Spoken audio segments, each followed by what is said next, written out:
Good morning, Mr. Estas. Good morning, Mr. Interviewer. Tell me about yourself.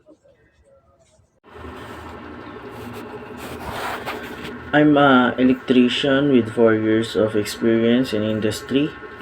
My expertise is repairing devices and also managing the company of store.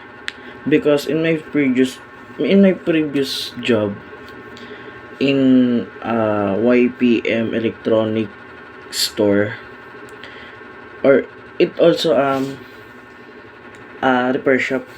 Yes, I promoted as a manager of the company, so I learned how to manage a store or a company, or how it cycle, or how it works, the company.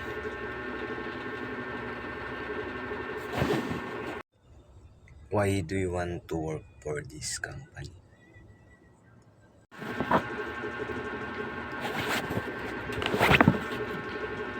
I admire company's commitment. I'm excited about the opportunity to contribute to make this company more bigger and successful, and also grow alongside the team that values being electricians.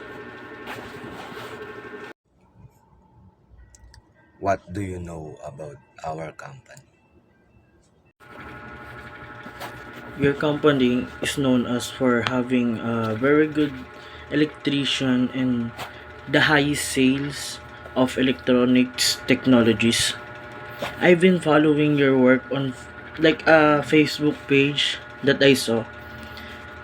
You release a new product that got almost a million reactions. I'm impressed by how this company works, and I want to be a part of it.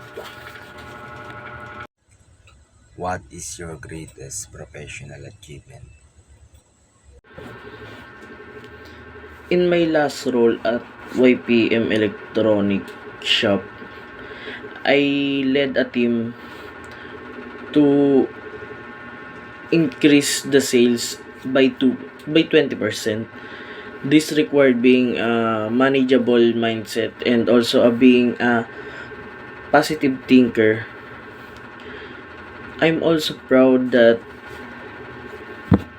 the impact it had on me make me as a manager of YPM Electronics Store. I'm looking forward for this company, and thank you. Congrats, you're hired. Good luck for this company.